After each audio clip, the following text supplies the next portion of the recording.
selamat datang di channel Rasa Kita, berbagi rasa lewat untaian kata. Kembali lagi, channel Rasa Kita akan nge-review beberapa karya sastra nih, baik novel maupun kumpulan cerpen. Nah, gimana dengan review novel bersama Rasa Kita di video-video sebelumnya? Kalau belum nonton, pasti nonton dulu ya. Rasa Kita hadir dengan konsep literasi digital melalui review-review buku fiksi. Harapanku dengan adanya Rasa Kita, minat membaca teman-teman bisa semakin meningkat supaya menjadi generasi milenial yang kaya akan wawasan dan ilmu pengetahuan. Episode kali ini aku akan kembali nge-review novel fenomenal karyanya J.S. Hairen. Setelah nge-review novel Kami Bukan Sarjana Kertas dan Kami Bukan Jongos Berdasi, sekarang aku akan nge-review novel seri ketiga dari serial Kami Bukan.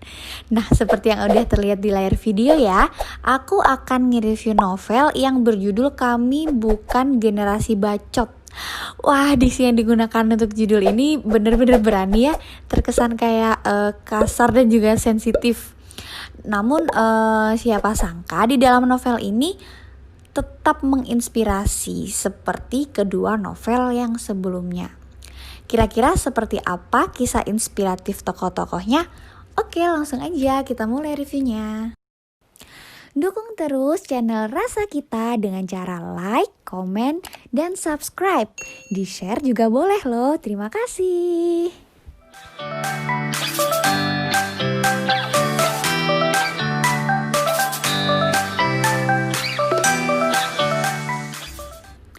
Novel berjudul Kami Bukan Generasi Bacot merupakan novel seri ketiga karyanya J.S. Hairen dari novel berseri Kami Bukan. Novel berseri ini memiliki ciri khusus masing-masing nih teman-teman, yaitu kelihatan banget dari warna covernya. Setelah cover novel seri pertamanya berwarna kuning, kemudian novel yang kedua berwarna merah, maka novel seri ketiga ini warnanya biru.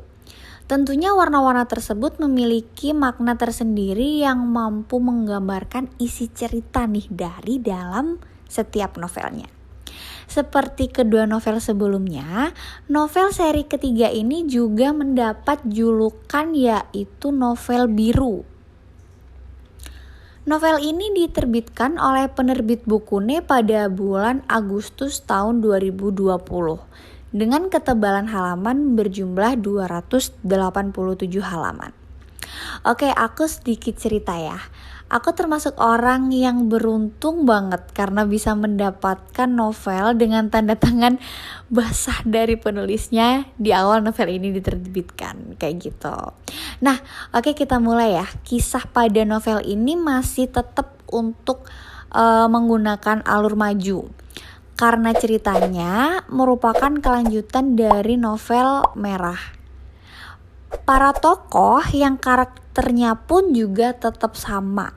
Namun terdapat kayak beberapa tokoh baru yang dihadirkan penulis untuk turut menggerakkan alur ceritanya nih. Tema yang diangkat kembali tentang perjuangan, tentang bagaimana para tokohnya ingin membuktikan kepada dunia bahwa tidak ada istilah lelah untuk mewujudkan mimpi. Nah, kata kunci dalam novel ini adalah mewujudkan mimpi ya, sekali lagi. Para tokohnya pun kini memiliki persoalan yang semakin pelik dan beragam di tengah kehidupan bermasyarakat yang sesungguhnya. Maka secara keseluruhan, cerita novel ini adalah berjuang menghadapi kerasnya kehidupan dengan cara menepis opini buruk orang lain. Itulah mengapa judul novel ini adalah Kami Bukan Generasi Bacot. Mereka ingin membuktikan nih bahwa mimpi-mimpi yang dimiliki itu bukan sekedar omong kosong belaka. Gelar sarjana yang mereka miliki tidak sebatas pada kertas ijazah dan tidak hanya sekedar bisa menjadi karyawan perusahaan aja.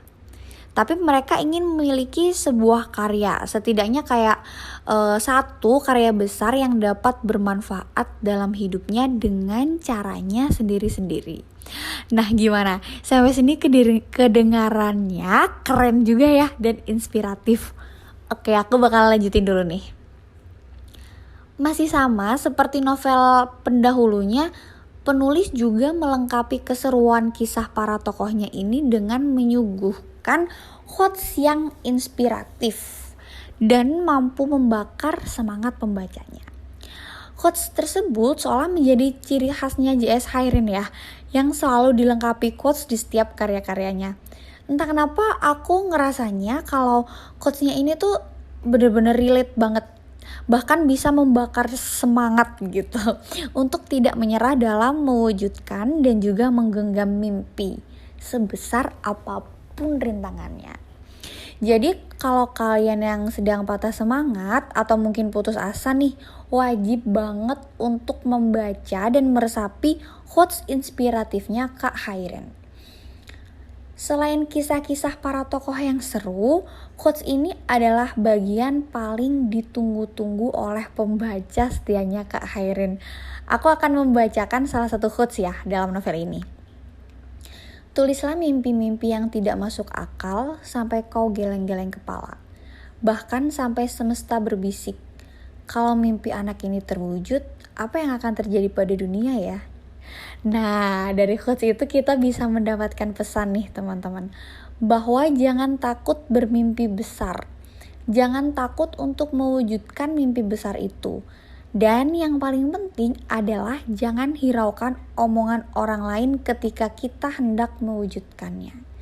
Tetap fokus dengan apa yang dihadapi, itulah menjadi kunci keberhasilan kita dalam mewujudkan mimpi. Kayak gitu. Aku akan spoiler dikit aja ya. Gimana sih para tokoh dalam novel ini berusaha mewujudkan mimpi besarnya dengan lika-liku yang ditemuinya. Lagi-lagi tokoh Ogi yang berhasil menarik perhatiannya aku ya. Bahkan tetap menjadi tokoh favoritku nih di sini. Masih inget kan cerita kisahnya Ogi? Nah, di novel ini Ogi diceritakan bahwa tekadnya semakin kuat nih untuk mewujudkan mimpi besarnya. Setelah bertahun-tahun bekerja di Amerika, Ogi memutuskan untuk kembali ke tanah air. Coba bayangkan, Ogi yang dulu mahasiswa rendahan, selalu diremehkan, nyatanya sekarang dia mampu bekerja di Amerika. Ogi bahkan telah berlari lebih jauh banget dibandingkan mereka yang sudah meremehkan Ogi ini, tokoh Ogi. Sesampainya di Indonesia, dia bekerja sama dengan temannya waktu kuliah yang bernama Gala. Keduanya ingin membuat kayak sebuah masterpiece berupa platform digital atau mereka ingin membuat sebuah perusahaan startup gitu. Perusahaannya berbasis digital yang sangat berpotensi untuk diterapkan di era industri digital kayak saat ini. Ternyata Ogi dan Gala ini menemui hambatan besar karena keduanya memiliki perbedaan pandangan untuk mewujudkan masterpiece itu. Jadi tokoh Ogi itu kayak ingin membuat platform nih kesehatan mental. Sementara Gala ingin membuat platform berbasis pendidikan gitu. Menurut aku perbedaan pemikiran antara Ogi dan Gala bisa terjadi juga dalam ruang lingkup kerjasama. Yang terpenting adalah gimana sih kita mengesampingkan ego agar tidak sampai menimbulkan perpecahan. Sampai sini aja ya spoilernya ya. Kira-kira bakal seperti apa ya akhir dari perjuangan Ogi dan Gala? Untuk kisah selengkapnya teman-teman bisa langsung membaca bukunya setelah mendengarkan review ini ya. Karena kalian juga akan tahu kisah lanjutan dari tokoh Juwisa, Sania, Randi maupun Arko. Dan tentunya masih banyak banget kisah inspiratif dari tokoh-tokoh tersebut. Novel ini ditutup dengan spin-off atau cuplikan kisah lanjutan dari para tokoh yang rencananya akan berlanjut di novel seri yang keempat. Karena itu ending novel ini terkesan kayak buru-buru ditutup gitu. Sebelum sampai di bab terakhir, ceritanya itu padahal masih seru menurut aku ya. Sebagai pembaca aku masih menikmati banget rangkaian konflik yang dihadapi tokoh-tokohnya. Nah, tiba-tiba cerita itu ditutup gitu. Sekalipun akan berlanjut di novel keempat, menurut aku endingnya terlalu terburu-buru. Jadi kayak secara nggak langsung ending ceritanya adalah ending yang terbuka, di mana pembaca dibiarkan menerka dan menafsirkan sendiri gimana sih ending cerita para tokohnya.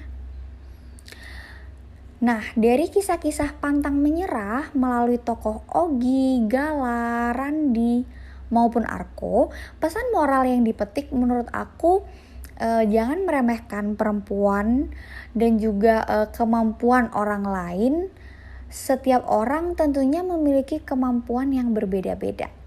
Tuhan telah menitipkan kemampuan itu sesuai dengan porsinya masing-masing. Bukankah Ogi dulu diremehkan, dipandang juga sebelah mata? Tapi yang sekarang terjadi adalah Ogi bisa memutar balikan kejadian itu atau bisa membungkam seluruh dunia dengan kesuksesannya si Ogi. Kemudian jangan pantang menyerah ataupun patah semangat, apalagi putus asa ketika akan mewujudkan mimpi. Memang rintangannya tidak mudah, tapi percayalah, segala usaha yang kita lakukan selagi itu baik pasti akan berbuah manis. Nah, apakah tertarik buat membaca novel biru yang sangat inspiratif ini? Perlu diingat ya, banyak banget kejutan dalam novel ini yang wajib untuk diketahui. Jadi aku bener-bener ngerekomendasiin buku biru ini untuk dibaca semua kalangan ya. Gak hanya siswa, calon mahasiswa, terus pekerja ataupun karyawan. Karena kisahnya yang begitu menginspirasi. Novel ini bisa didapatkan dengan kisaran harga 88.000 di toko-toko buku terdekat. Atau kalau ingin memperoleh tanda tangan basah dari penulisnya, bisa pesan langsung melalui media sosialnya JS Khairin. Buku biru ini belum tersedia dalam bentuk digital ya. Jadi kalau penasaran ingin membaca, langsung aja beli buku fisiknya. Oke, selamat membaca semuanya. Mari kita tingkatkan minat membaca supaya menjadi generasi Indonesia yang gemar membaca. Terima kasih sudah mendengarkan review kali ini. Jangan lupa like, komen, dan subscribe. Tombol loncengnya juga jangan lupa dinyalain ya. Sampai jumpa di review-review sastra selanjutnya. Selamat beraktivitas.